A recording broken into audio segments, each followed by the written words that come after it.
Tips paano malalabanan ang puyat at walang tulog. Okay? Kaya nyo ba gawin to? Minsan wala tayong choice, di ba? Napupuyat tayo. Pero meron tayong 11 tips paano makakabawi, paano makakatrabaho pa rin kahit puyat tayo.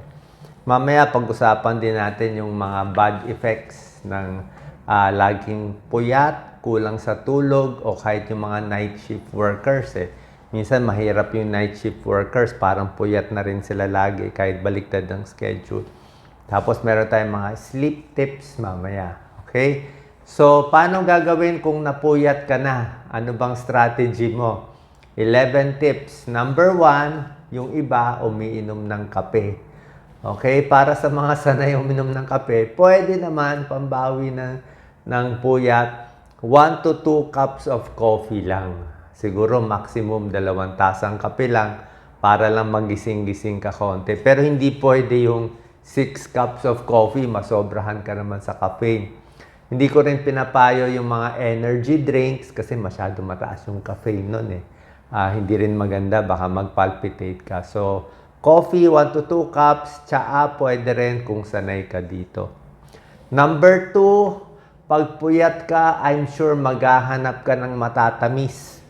Kaya iwas sa matatamis, 'di ba? Gusto mo ng soft drinks, gusto mo ng cake, 'di ba? Para makabawi. Pero ang problema nga, pag puyat ka na, medyo higher risk ka nga for diabetes Tapos kakain ka pa ng matatamis, di lalong hindi maganda. O pwede ka pa nga manghina pag puro sugar ang kinakain mo. Number 3, dapat mas healthy yung kakainin, 'di ba? Dapat more gulay, may mani, pwede rin. Itlog, maganda itlog. High protein siya sa mga puyat. Yogurt, isda, karne, pwede rin. Pag naghahanap ka talaga ng matamis, prutas na lang. Orange, pongkam, mansanas, saging, suha. Yan ang mga healthy na fruits pwede. Okay? Number 4, pag puyat ka, kailangan mo mag-almusal pa rin. 3 regular meals. Hindi pwede walang almusal. Kasi, pag hindi ka nag-almusal, lalo kang mahihina, puyat ka na, wala ka pang kinain. Pero yung almusal mo, hindi pwede puro kanin. Yan ang tendency pag puyat, di ba? Dinadaan sa dami ng kanin. Dapat yung kanin mo, 1 cup pa rin. Tapos may ulam, may gulay, tsaka may isda o may karne. Ang problema nga sa mga puyat, ayon to sa pag-aaral, bumabagsak ang fiber intake nila. Yung mga night shift, yung mga puyat, mas hindi na kumakain ng gulay. Siguro nga wala nga kung madaling araw, paano kakakain ng gulay? Wala kang mabilhan, di ba? Tabing baliktad kasi schedule mo na puyat So, dapat doon tayo babawi sa normal foods pa rin. Number 5 tip, para makabawi sa puyat, inom ng maraming tubig. Simple lang, 8 to 10 glasses of water in a day. Kasi pag puyat ka, usually dehydrated ka. Dapat nagpapahinga na yung katawan mo, relax ka na, may ginagawa ka pa. So, gugutumin ka, magmi-midnight snack ka, kaya next day, hirap din pakiramdam mo. Ang utak natin, di ba puyat ka, mahina na yung pag-iisip mo, medyo lutang ka for the day, medyo hilo-hilo ka pa. Pag dehydrated ka, lalong hindi maganda. Pag kulang ka sa tubig, sasakit din ang ulo mo, migraine, tension, headache, tubig katapat niyan. Baka magka-UTI ka pa, masyadong madilaw ang ihi, inom na maraming tubig. Pag puyat ka, baka magpulikat ka, magka-cramps ka, sasakit muscle mo. Ano panlaban sa pulikat? Tubig din. Tubig, saging, potassium. So, para hindi ka ma-dehydrate. Tsaka kung marami ka inumin na tubig, punta ka ng punta sa banyo, mapapalakad ka, magigising ka. Number 6, pag puyat, easy sa trabaho. Kung ano man, lalo na kung mekaniko ka o nasa construction, syempre, puyat ka, wala yung reflex mo Mamaya, maipit ng kamay mo o martilyo, matamaan mo kamay mo kasi wala ka nga sa tamang lakas. Paglakad mo, medyo tabingi, lalo na kung may edad na, di ba? So, easy lang, mabagal lang yung trabaho para hindi magkamali. More break time, wag lang papahuli sa boss, so mas dahan-dahan lang. Diba? Kasi puyat ka eh. Mas hingal ka, mas nagpapalpitate ka, so yan. Number 7, maganda magpa-araw konti kung puyat. Konting exposure sa araw. Kasi yung araw ang pampagising, pang-alis ng antok. Okay? Pag expose tayo sa araw, bumababa yung melatonin eh. So, melatonin mas gising. Gusto mo sa gabi, maraming melatonin para mas makatulog sa gabi. So, expose sa araw sa umaga, mas gising. Pag madilim na, wala ng araw, may buwan na, yun, mas makakatulog ka na. Number 8, kung magsisiesta ka, matutulog ka. Kung may break kayo na 1 hour, di ba? Pwede ka matulog pero hanggang mga 20 minutes to 25 minutes lang ang siesta o nap. Bakit? Kasi pag sobra haba ang tulog mo sa tanghali, 1 oras, 2 oras, baka hindi ka rin makatulog sa gabi. Magugulo din yung schedule mo. Maganda yung bawi sa gabi. So pag siesta, mga 20 minutes lang para hindi sumakit ang ulo mo, makabalik ka sa trabaho. Number 9, kung puyat, huwag gagawa ng malaking desisyon. Tungkol sa pera, tungkol sa pamilya, wala mo ng big decision. Baka magkamali ka. Kasi wala ka nga sa tamang pag-iisip. Puyat eh. Number 10, ingat sa pagdadrive. Pagmomotor, pagpuyat, kasi baka ma-aksidente ka. Very prone. Mataas na po yung, mataas yung risk of accidents. Maraming pag-aaral yan. Pag nabangga, nakatulog habang nagdadrive, nawala yung reflex, bakit? Puyat o lasing. Yun lang naman yun eh. So, no driving or ingat lang talaga sa driving. Number 11, tips para panlaban sa puyat, matutulog ka na sa gabi. Pero ganito ang tip natin. Kung ang normal tulog mo ay 7 hours sa gabi, mayroon 7 hours ang tulog mo, babawi ka ng puyat mo, napuyat ka 3 araw, di ba? Babawi ka, dapat dagdagan mo lang ng 1 to 2 hours. So kung 7 hours tulog mo, gawin mo na lang 8 or 9 hours of sleep. Hanggang dun lang.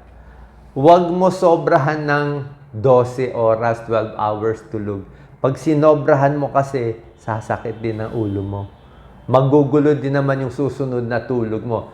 Sinobrahan mo ang tulog mo, next day, hindi ka naman makatulog, puyat ka na naman. So, konting bawi lang, 1 to 2 hours bawi lang, kaya na ng katawan yun. Slow bawi, yan ang tips natin.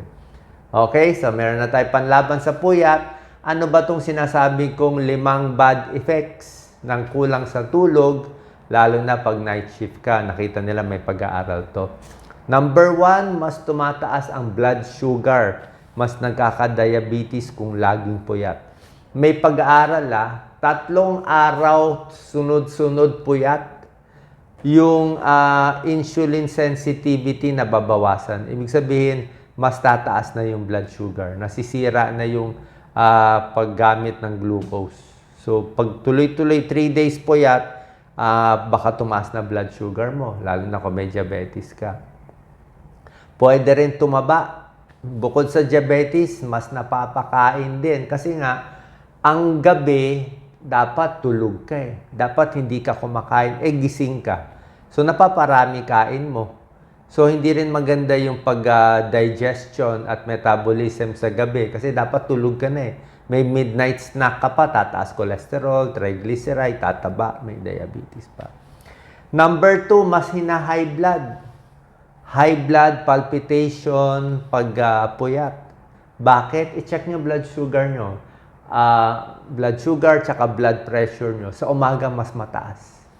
Mas mataas ang blood pressure kung puyat. Kasi nga, siguro, hirap yung katawan eh. Tumataas kasi yung stress hormone natin. So, pag puyat, yung stress hormone, yung cortisol, tumataas. Kaya mataas ang blood sugar, mataas din ang blood pressure, nagpapalpitate. Number 3, pati yung digestion natin may problema. Panunaw. Okay? Mas makulo ang tiyan, mas may heartburn, mas may ulcer, may irritable bowel syndrome, mas mahangin, mas makulo. Kasi nga gabi, dapat relax ang tiyan. 'Diba? Gising sa umaga, kakain ng 3 times a day, tapos sa gabi dapat tulog. Gising ka. Kaya pati tiyan mo makulo. Nagulo din yung schedule ng tiyan mo. Dapat kalmado na siya sa gabi, kumakain ka pa, gising ka pa. Number 4, tumataas ang risk ng sakit sa puso. May pag-aaral, nakita nila, pag puyat ang tao, tumataas yung homocysteine level. So, bilang cardiologist, linya ko po to, ang homocysteine, dito maganda, sign siya ng more inflammation sa katawan, more insulin resistance, more fats, taba, nababalot ang tiyan, ang puso, ang liver, nababalot ng taba. So, ayaw natin mataas ang homocysteine, pag puyat, tumataas yan. So, pati puso, apektado. And number 5, pag puyat ka, mas hindi maganda yung kinakain mo. Tulad na sinabi ko, yung mga puyat, hindi na kumakain ng fiber o gulay. Siguro wala mabili. Puro matatamis na lang ang gusto. 'Di ba? Lalo na pag night shift ka, yung mga nawawalan ng control . Kasi pag puyat ka, parang puyat na ako gising pa yung katawan ko. So, nanginginig ka, nagugutom ka, babawi ka sa pagkain, sa matatamis, pati nga mga desisyon mo mali. 'Di ba? Baka biglang may manligaw sa iyo, biglang pumayag ka na kasi yun na nga wala ka sa tamang control . Nawawala yung self-control mo kasi puyat ka nga. Okay? So, yan yung mga bad effects ng puyat. Ano naman ang sleep tips natin? Okay? Ang sleep tips natin, ang pinakamagandang oras ng tulog, 10 to 11 p.m. ang magandang tulog. Ayon sa pag-aaral circadian rhythm yan . 10 to 11 daw pinakamaganda. O siguro 10 p.m. Tapos ang gising maganda 6 a.m. o 7 a.m. Yun ang pinakamagandang gising. Huwag kakain ng marami bago matulog. Maganda 3 hours before sleeping bago ka kakain. Yung kain mo sa gabi, very important. Huwag sobra dami, busog na busog, baka bangungutin ka, tataba ka rin, kasi matutulog ka na, hindi mo kailangan maraming pagkain. Huwag din sobrang konti, pag ginutom ka, hindi ka rin makakatulog. So, tama-tama lang. Pwede ang saging, kung nagutom ka, saging, chamomile tea, yung iba gatas, pamparelax. Iwas sa masyadong spicy sa gabi, o yung mga may caffeine, may kape sa gabi, ayaw mo na yan. Masyadong sugary, fast foods. Masyadong oily at spicy, baka kumulo ang tiyan mo sa gabi, hindi ka makatulog. Regular exercise, tuloy lang. Pero yung exercise mo, wag yung malapit ka na matulog. Wag yung tulog mo 10 p.m. tapos 8 p.m. magja-jogging ka. Ay baka hindi ka makatulog, masyado kang hyper. 'Di ba? Warm bath, pwede maligo sa gabi. Maligamgam na tubig, pamparelax. Hindi po masama yan. Hindi po nakaka-anemic o baba ng dugo. Tingnan niyo yung mga foreigners, di ba? Lahat ng mga overseas worker, yung mga amo nyo sa Japan, sa ibang bansa, lahat naliligo sa gabi. Maganda maligo sa gabi, mas masarap pakiramdam, mas malinis, mas hindi ka mag-i-infection kasi nga naligo. Okay? Less dumi sa buhok din sa gabi. Dapat temperatura, mas malamig sana, mas maganda hanapin yung malamig na kwarto, mas madilim, mas tahimik, mas okay. Tapos sa gabi, ito yung pagkakamali ng iba, walang malaking meeting, walang malaking decision. Kung makikipag-away ka kay Mr., kay Mrs., wag sa gabi. Kung kakausapin mo yung anak mo, papagalitan mo, may issue kayo, wag sa gabi.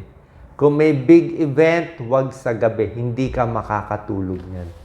Hindi ka makakatulog. Kasi isip ka na isip. Dapat, ang big decision, maaga. Next day na lang para may oras ka mahimasmasan. Wag sa gabi. Tapos, kung meron kayong mga meeting, kung meron kang important meeting, wag din yung sobrang aga na 7 a.m. Baka kasi masyado mong habol-habulin ako. Hindi na ako makatulog, may meeting ako sa umaga. Dapat pag gabi na, relax na. 6 p.m., 7 p.m., ligo, pahinga, relax, cool down. Wala nang maraming mga post na ginagawa. Post ka na post sa gabi ka pa makikipag-bash, makikipag-away, hindi ka makakatulog . Diba? Dapat relax. dasal, pahinga sa gabi, pasalamat tayo sa blessings for the day, konting lakad-lakad, di ba? Para ma-relax, tapos kumain, para ready na makatulog. Sana po nakatulong tong tips natin. Lagi ako may baon na tubig sa tabi ng kwarto, tsaka may saging ako just in case magutom ako. Yan ang mga pamparelax ko. Sana po nakatulong tong video. Share po natin sa mga puyat at kulang sa tulog.